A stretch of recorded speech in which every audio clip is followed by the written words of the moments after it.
Shalom, shalom, j'espère que vous allez bien ce début de septembre, ce premier Shabbat de septembre.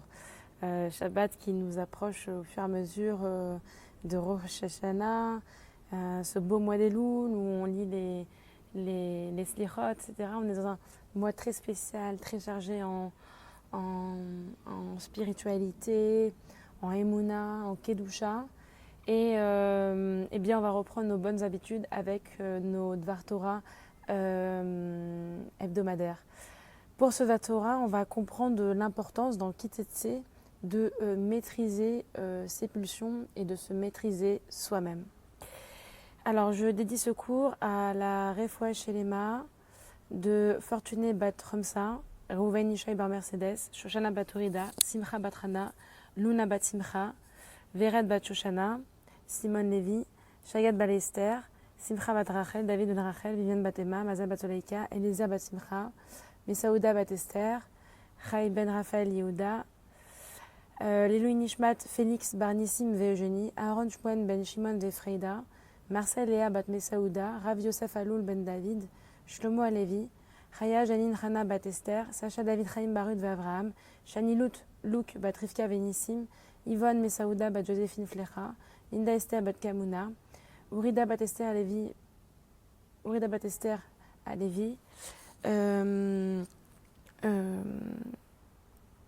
Rahamindot Bar Mesaouda, Hana Bat Juitaïb de Bet Cohen, Chai Bar Julie, Esther Bar Julie, Abraham Bar Esther, Abraham Bar Hamsa, Annie Bat Ren, Rav David Akon Bar Hamsa, Yitzhak Bar Urida Ve Rahamim, Yehuda Ben Mesaouda, Chaya Bat Perla, Touvia Bat Idele, et tous ceux qui sont partis depuis le 7 octobre. Et bien sûr, une prière spéciale pour tous nos Yuchayalim, tous nos captifs, qui puissent dans ces 700 jours revenir vite à la maison et la paix règne pour tout l'homme Israël. Un bon zivuk pour Ayala Batia, Adassa Bat Rimcha, Vered Bat Shoshana, Anaël Bat pour Rachel, Eliana Bat Nathalie et Refoua Shelema pour Boaz Ben Shmuel Vedvora. Alors, donc dans Kitetse, on a 74 des 613 commandements qui sont contenus. On en a beaucoup, on en a énormément. Parmi ces commandements, il y en a 3 qui vont nous intéresser. C'est la question de la captive, les lois relatives à la belle captive, les lois relatives à la nécessité de renvoyer ou de ne pas toucher à la mère des oiseaux, des oisillons, avant de prendre ses petits, et la nécessité aussi d'ériger une barrière protectrice sur le toit de sa maison.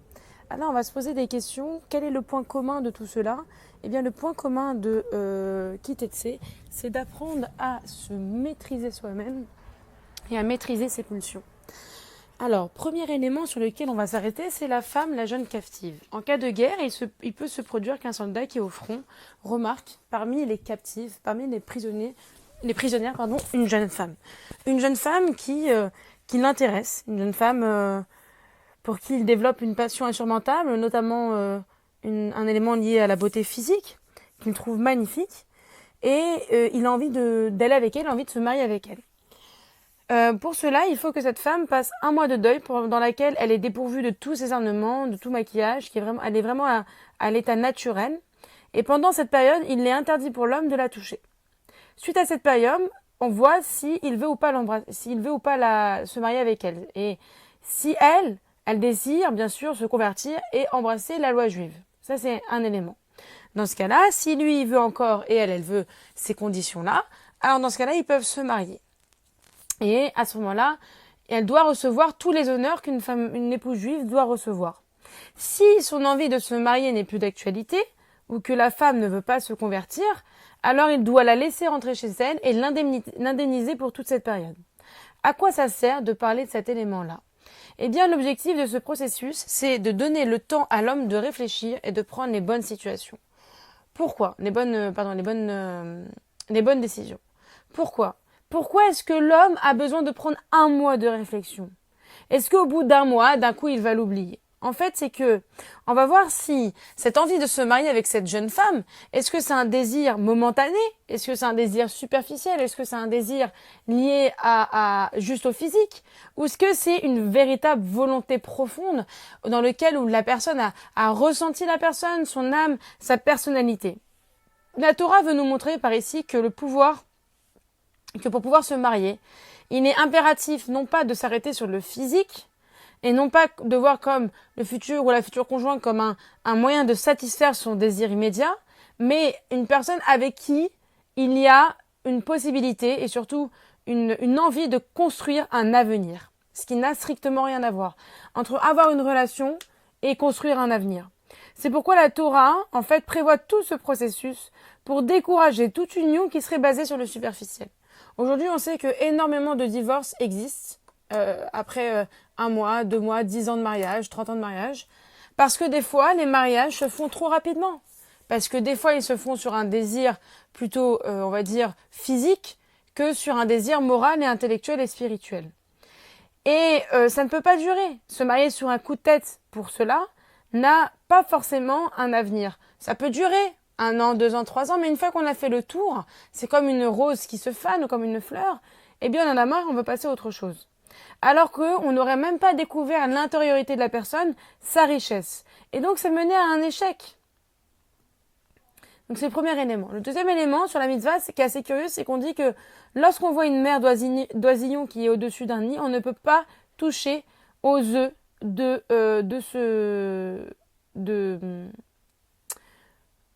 cet élément. Et on doit surtout pas... Alors, il y a deux interprétations. Soit on touche pas aux œufs parce qu'il y a la mère qui est présente, soit on prend les œufs, mais dans ce cas-là, on touche pas à la mère.